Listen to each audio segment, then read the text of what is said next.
Hi, this is Dr. Jen. This is citation lesson number 3 for AP Language.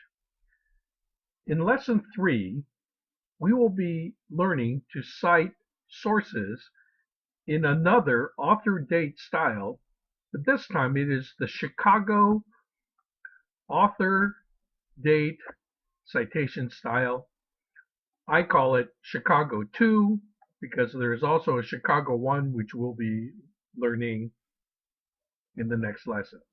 But Chicago 2 or Chicago Style, Manual of Style, author date is the name of this citation style.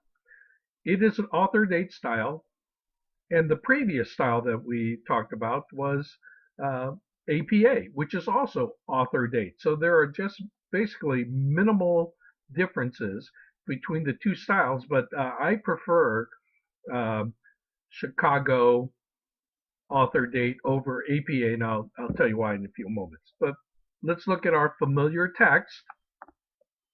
Here is a direct citation of Ray Kurzweil's article in Mike Wallace's book. In a decade, biotechnology will be made 1,000 times more powerful than it is today. Kurzweil, 2008, P period, page 37. This is again in APA. So let's make it into a Chicago 2 or a Chicago author date.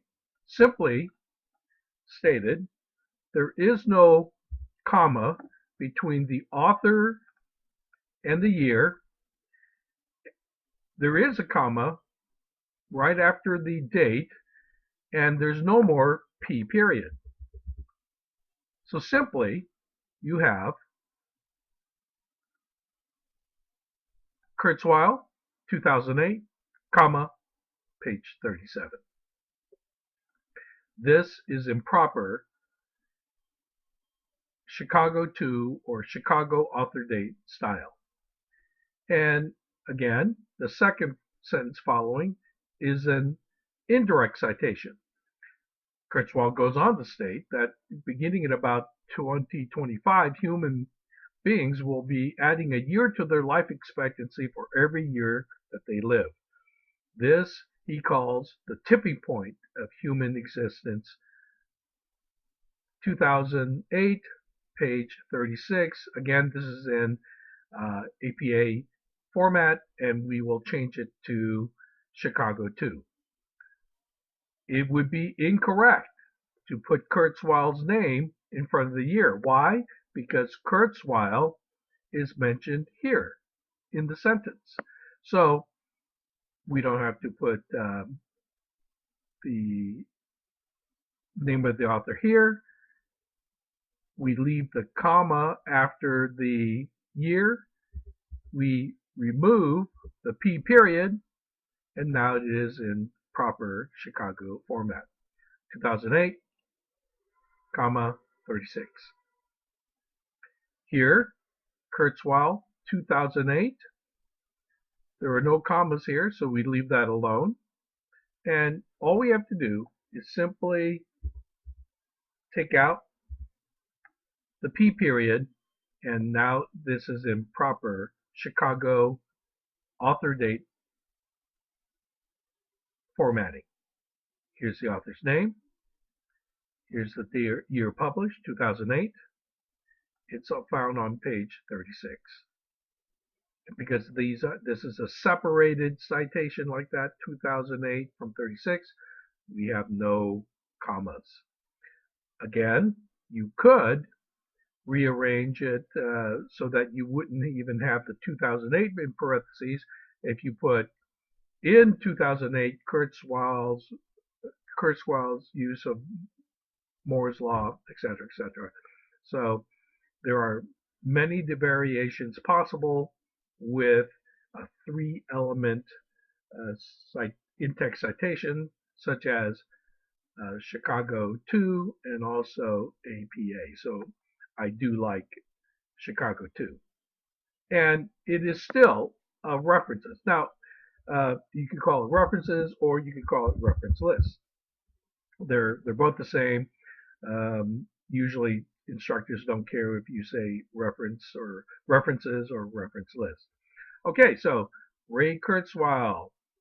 This is in proper APA format. So let us change this into proper Chicago author date format. Again, what I like is people's first names have been restored. You put a period after Ray, take out the parentheses for the year. So Kurzweil, Ray, 2008. We restore the capitalization. Again, I like that because ever since kindergarten we learned to capitalize important words in the title. So I like them capitalized. I dislike APA's way of not using capitals here. The name of the book, title of the book, edited by Mike Wallace. We can restore his first name as well. It is in Nashville, however, we do not have Tennessee because only APA lists the state, so we take that out. Nashville, Thomas Nelson, which is the publisher, and pages 33 to 38. Oh, I almost forgot. We need to put in. That is a requirement of Chicago 2. So, Ray Kurzweil, Ray, 2008. Here's the title of the article. Here is the title of the book. A Chicago 2 likes to add in the way we will be, the name of the book in which this article is located or published, and everything else looks good. Okay, I've made the corrections to the rest of the reference list. Here is Malish, Bruce. Remember in APA we had Malish, B period. There were parentheses surrounding the year, but I took those out because Chicago 2 or Chicago author date does not require that.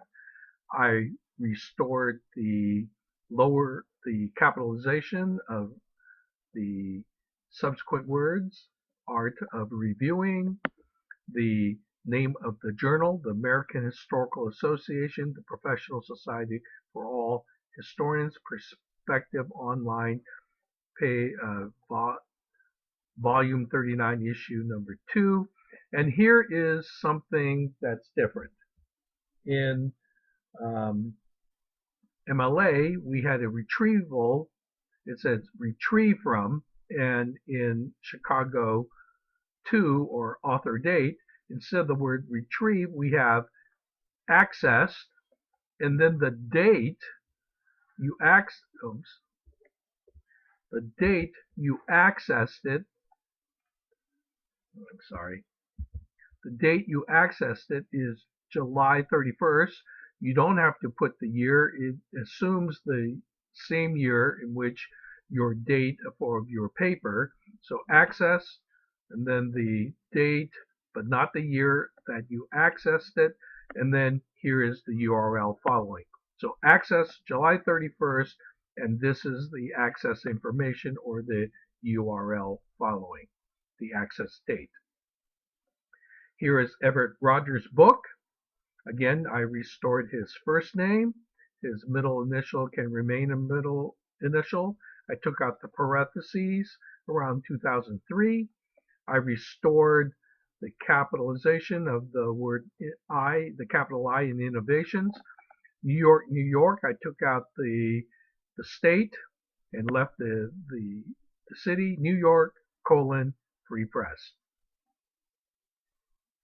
And for our final one, Stern N, I restored Nancy's first name and covered at the end and put Nancy, period, 1982, period, the name of the article, the title of the article, the Eckert-Mauchly computers. Notice I restored the capitalization to computers. I restored the capitalizations to triumph, commercial, and tribulations.